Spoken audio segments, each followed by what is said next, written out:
You ever wonder why sometimes the kinder you are, the worse people seem to treat you? Let's talk about that. See, kindness is one of the most powerful traits a person can have. It builds bridges, diffuses conflict, and earns trust. But here's the hard truth. Most people won't tell you when kindness isn't grounded in self, respect, and clear boundaries, it doesn't always inspire admiration. Sometimes it invites disrespect. Now, why does that happen? The answer lies in how human psychology works. People are wired to assess others constantly. We're scanning for cues, signals, patterns, and in the absence of direct communication, people rely on what you do to determine what they can do to you. So when someone sees that you're always available, always agreeable, always forgiving without question or pushback, they don't always interpret that as compassion. They start interpreting it as a lack of strength, and that's where things shift. Because strength, emotional strength, psychological strength, is what most people unconsciously respect. When you're kind without boundaries, what you're unintentionally doing is signaling that you will accept being second, that you will tolerate mistreatment to avoid conflict, that you'll swallow disrespect just to keep the peace. And once that perception sets in, even good people may begin to overlook your needs, ignore your voice, or test your limits. Let me be clear. This doesn't make your kindness the problem. The problem is that the kindness isn't anchored. It's floating. It's not tied to a firm inner core that says, I care about you, but I also care about me. That's where boundaries come in. Boundaries are not walls. They're not ultimatums. They are the invisible fences of self-respect. They're how you teach others where your line is, where respect starts and where manipulation ends.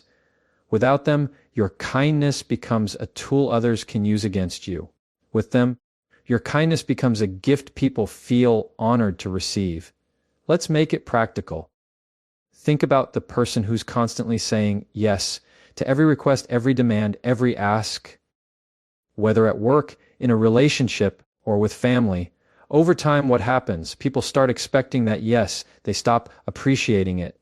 And more dangerously, they begin to assume you don't have anything more important going on, that their time matters more than yours. You've accidentally trained them to believe your kindness is bottomless, and that you won't hold them accountable if they take too much. It doesn't start with evil intentions. It's just human nature. When there's no friction, people keep pushing. When there's no resistance, they don't pause to ask if they've gone too far. Philosophers like Aristotle spoke of the golden mean, the idea that virtue exists between extremes. Too much indulgence, you become passive. Too much aggression, you become harsh. But in the middle, where courage meets compassion, that's where virtue lives. Kindness works the same way. If it's not balanced by inner strength, it becomes appeasement. Appeasement doesn't win respect. It wins dependency, and sometimes even contempt. So how do you fix that? How do you remain kind without being disrespected? You start by redefining what kindness means to you. Real kindness isn't about never saying no. It's not about always being available. It's about caring deeply, but not at the cost of yourself. It's being able to show grace and grit. It's knowing when to offer help and when to step back so someone can learn to help themselves. It's listening with empathy, but speaking with conviction when your values are challenged. You stop apologizing for having standards. You stop watering yourself down just to be more likable. And you start letting people experience the full you, not the edited version you present just to avoid tension. You want to know the moment everything shifts? It's when you realize that your value is not determined by how much you're willing to endure silently. It's defined by how much you respect yourself and whether your actions align with that self-respect. That's when the energy around you changes. That's when people who once pushed your limits start noticing they can't do that anymore. not because you've become unkind, but because you've become clear. And clarity is magnetic. Clarity commands attention. Clarity teaches others, this is who I am, this is what I tolerate, and this is what I don't, without ever needing to raise your voice. Some of the kindest, strongest people in history, leaders, healers, thinkers, they weren't kind because they feared conflict. They were kind in spite of conflict. They knew how to extend generosity without giving up their backbone. They knew that real influence doesn't come from pleasing people. It comes from knowing who you are and being unshakable in that identity.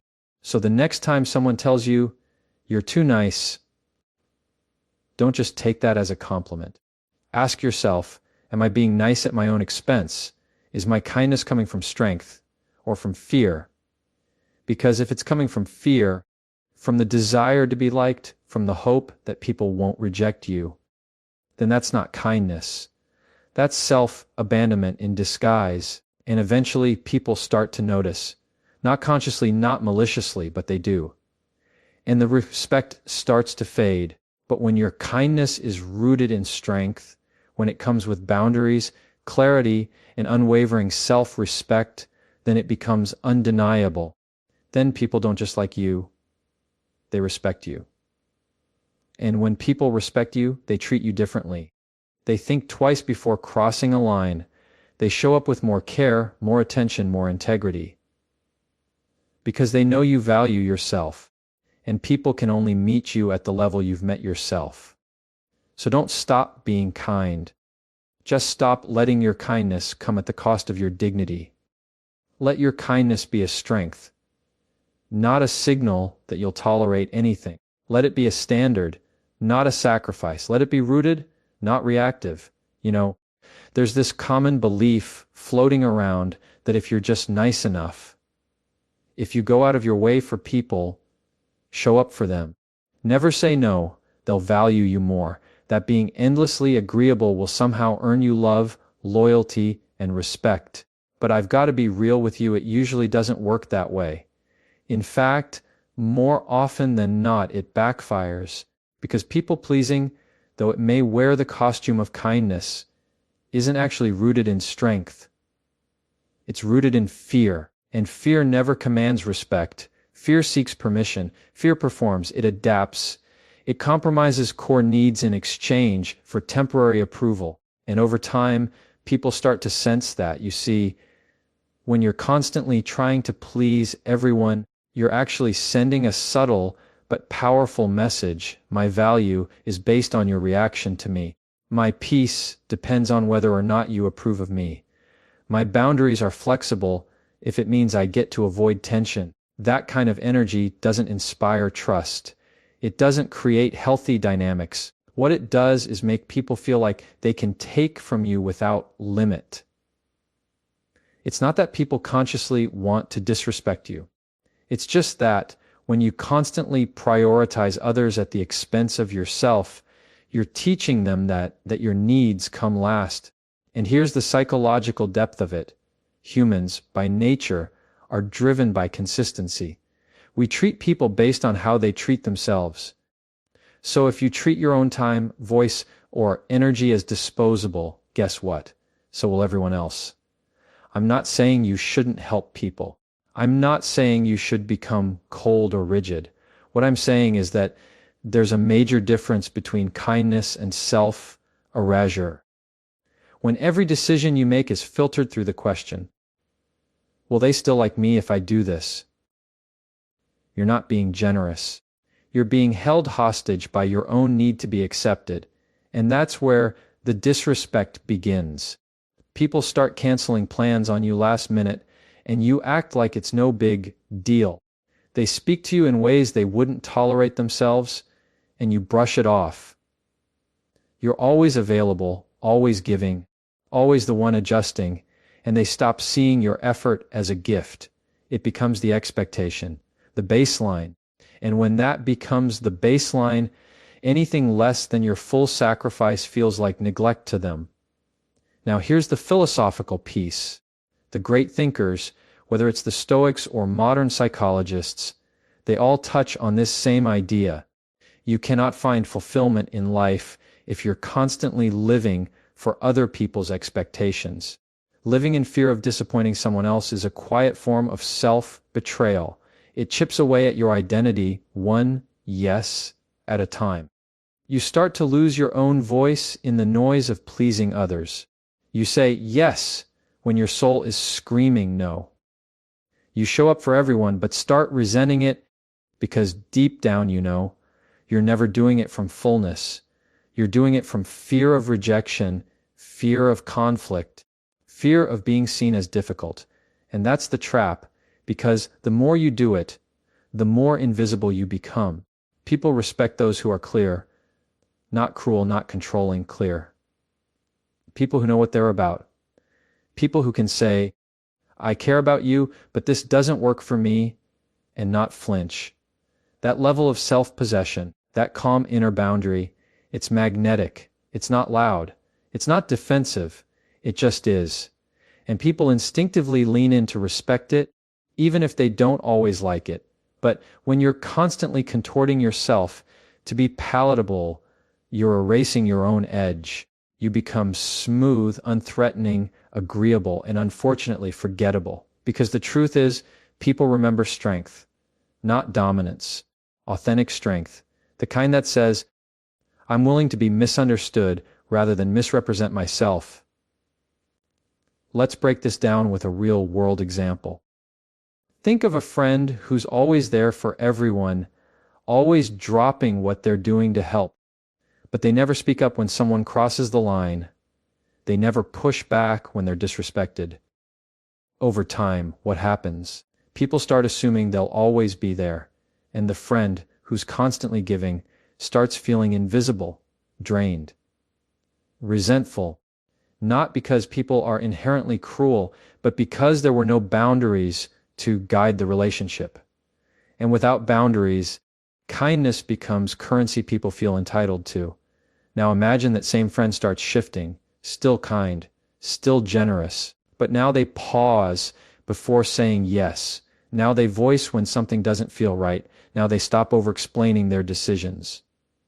At first, there's pushback, because people don't like losing easy access. But then something happens. The energy shifts. Respect enters the room. You can feel that shift in your own life too. But it starts with breaking the people-pleasing habit. And that's not easy, because people-pleasing often begins in childhood. It's a survival mechanism. You learn that love is conditional. That approval is earned through performance. That keeping others happy is the path to feeling safe. But what kept you safe then is now keeping you small. You've got to unlearn it. You've got to stop equating conflict with failure. You've got to stop apologizing for having needs. You've got to recognize that the people who truly matter, who are truly worth keeping, won't leave when you set boundaries. If they do, they were only connected to your compliance, not your character. The greatest act of self-respect is to show up as you are, not as who you think people want you to be. Because here's the bottom line: respect and approval don't always live in the same house. If your goal is to be respected, sometimes people won't approve of you. They might be disappointed. They might disagree, but they'll know where you stand. They'll know who they're dealing with. And over time, that clarity earns more loyalty than any amount of people pleasing ever could. So if you've been bending, performing, shrinking, just to stay in someone's good graces, maybe it's time to ask at what cost. Because the moment you stop pleasing people and start honoring yourself, the disrespect stops too. Not because the world suddenly changes, but because you do. And once you show people you're no longer afraid to lose their approval, you gain something far greater, their respect. Let's talk about consistency, because it's one of the most overlooked ingredients in earning genuine respect. We live in a culture that often equates kindness with being liked. But here's the problem: being liked is not the same as being respected. In fact, many of the most liked people, The ones who bend over backwards to keep everyone happy are often the ones who get taken for granted the most. Why? Because they're kind without consistency. And without consistency, people don't know where your lines are or if they even exist. Now, I want you to sit with that for a second, because the truth is, people don't respect what's soft and shifting. They respect what's steady, what's reliable, what doesn't change based on mood pressure or who's watching. That's what consistency is about. And when your kindness is consistent with your values, your standards, and your self-respect, that's when it becomes powerful. Let me be clear, I'm not saying stop being kind. I'm saying start being congruent. Be the kind of person whose actions match their principles. Because if you're kind on Monday, bitter on Tuesday, people pleasing on Wednesday, and burned out by Friday, no one knows which version of you they're dealing with. That kind of inconsistency doesn't create safety. It creates confusion, and confused people don't trust easily. The core of this issue lies in identity. A lot of us don't really know where we stand because we've spent so long trying to adapt, trying to avoid discomfort, trying to keep everyone calm. And in doing so, we've lost our anchor. So our kindness becomes reactive instead of intentional. We give when we're afraid to say no. We serve when we're terrified of rejection. We smile when we feel used. That's not kindness, that's self-betrayal in disguise. True consistency starts with clarity. You need to know what you stand for before anyone else can respect you. You need to define your non-negotiables. What you will accept, what you won't. Not as a way to control others, but as a way to protect your peace. When your kindness is filtered through that clarity, it no longer feels like a performance. It feels like presence, like integrity. And here's the fascinating part. Psychologically speaking, people crave consistency in others. It's a shortcut the brain uses to decide whether someone is safe, reliable, or worth listening to. When you are consistent in your energy, in your values, in your boundaries, people relax around you. They may not always agree with you, but they trust that you're not going to flip or fold the moment things get uncomfortable. That kind of presence commands respect, not because you demand it, but because you earn it.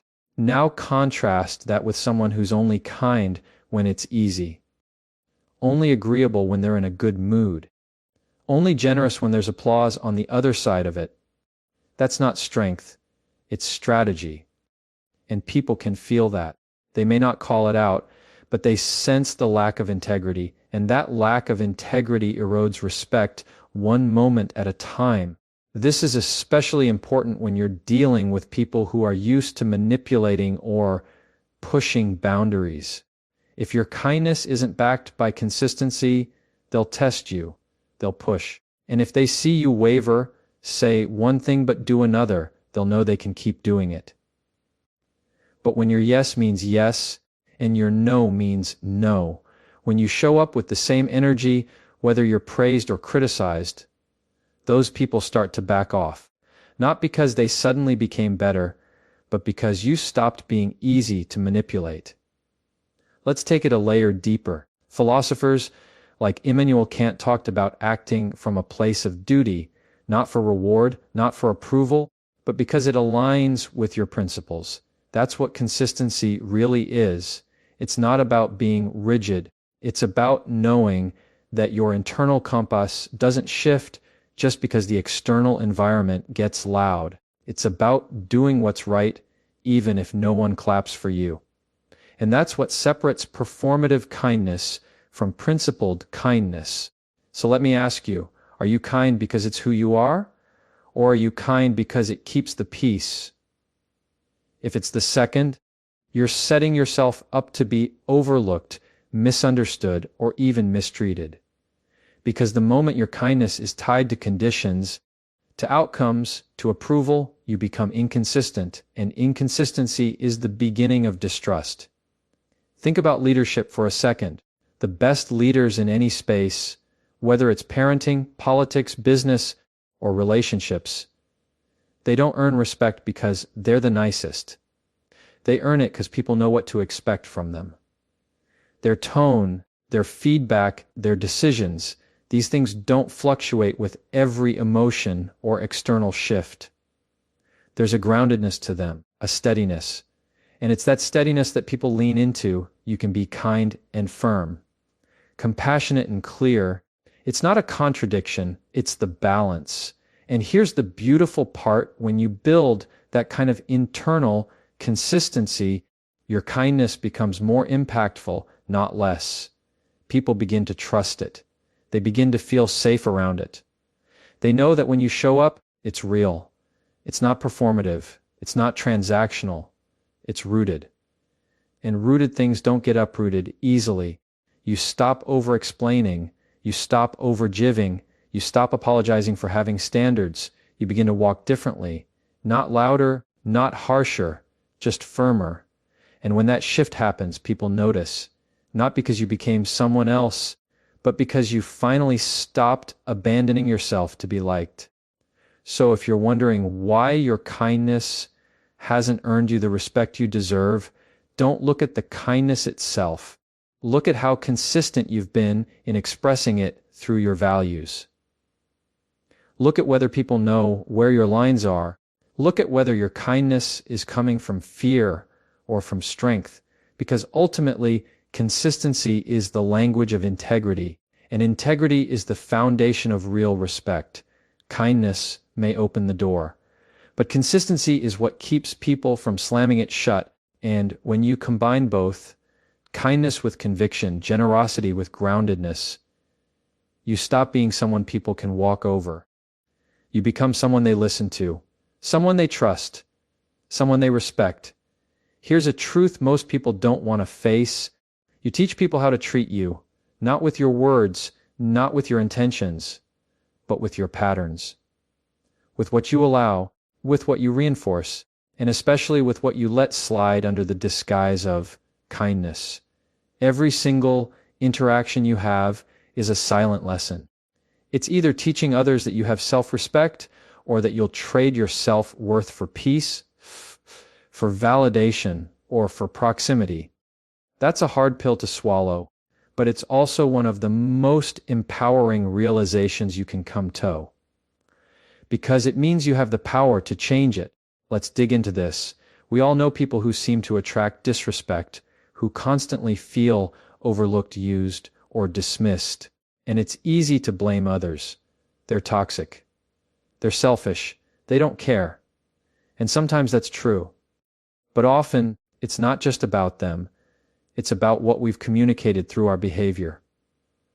See, when someone disrespects you once and you don't address it, you're not just letting it go. You're signaling that there's no consequence for it. And the brain, both yours and theirs, is always taking notes. Oh, I can talk to them this way. I can cancel on them last minute. I can cross this boundary and nothing happens. Noted. And this isn't about being petty or reactive. It's about understanding that silence is not neutral. It's interpreted. And it's usually interpreted as permission. Think about the psychological mechanisms behind this. Humans are observational learners. We watch, we assess, we adjust. If you continually sacrifice your time for someone who never reciprocates, they learn that your time isn't valuable.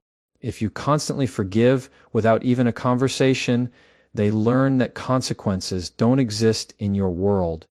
If you smile through discomfort just to avoid conflict, they learn that you'll put their feelings above your own pain. That's the message. That's the lesson, and eventually they behave accordingly. Now, you may be thinking, but I was just trying to be kind. I didn't want to make it a big deal. And I get that. I really do. But there's a difference between grace and passivity, between understanding and enabling. And when your kindness repeatedly excuses disrespect, it's no longer kindness, it's complicity. You've got to start taking responsibility for the standards you're reinforcing in your relationships. That might mean friends, family, co-workers, even romantic partners. If someone is consistently falling short in how they treat you and nothing ever changes, the common denominator isn't just them. It's the lack of clear correction on your end. Now, I'm not saying you need to blow up, cut people off, or become hyper confrontational. This isn't about drama. It's about direction. You show people how to engage with you by what you allow, and the most powerful correction isn't loud. It's firm. It's a quiet shift in how you respond. It's a boundary stated, a pattern broken, a standard raised. You might be surprised how quickly people adjust when they realize they no longer have access to the old version of you. The version that absorbed the disrespect, stayed silent to keep the peace, or kept showing up without being appreciated. When that version disappears, they have a choice: rise to meet the new you or fall away. And either outcome is a win. Let's take this even deeper. Philosophically speaking, this is about agency. The Stoics spoke often about focusing only on what is within your control. You can't control how others behave, but you can absolutely control what you accept. That's the core of self-respect. It's not about forcing others to behave. It's about removing yourself from environments where your value isn't recognized. When you embrace that kind of internal power, everything changes. You stop seeking validation from others because you've already validated yourself. You stop tolerating disrespect because you've built a life where your peace is non-negotiable. You stop explaining your standards because you understand they're not up for debate. But here's the thing. It takes work. This isn't about flipping a switch. It's about unlearning years of conditioning, because many of us were raised to be agreeable, to be liked, to avoid conflict. We were taught that saying no is rude, that speaking up is confrontational, that prioritizing ourselves is selfish. None of that is true. In fact, one of the kindest things you can do for yourself and for others is to be honest, to let people know where the line is. Not out of anger, but out of clarity. Because when people understand your boundaries, they get a chance to meet you with intention. And if they don't want to, if they choose to keep crossing lines, they're showing you who they really are. And that, too, is a lesson. You see, teaching people how to treat you isn't just about defending your space. It's about defining your identity. It's about saying, this is who I am. This is how I show up. This is what I expect in return. Not with arrogance, not with ego, but with unwavering self-awareness. And when you move through life like that, you stop attracting chaos. You stop inviting disrespect. You stop explaining your worth, because your presence does that for you. People sense the shift. They sense when you're no longer performing for acceptance. They feel when your kindness is a choice, not a plea. And they adjust, or they exit. Either way, you win. So I'll say it again, you teach people how to treat you. Every conversation is a classroom. Every reaction is a curriculum. Every silence is a statement. Make sure the lessons you're giving are rooted in self-respect, not fear. Make sure your kindness isn't costing you your clarity. Make sure the treatment you're receiving is a reflection of who you actually are, not just what you've tolerated. Because at the end of the day, how others treat you is often just a reflection of the standard you've set for yourself.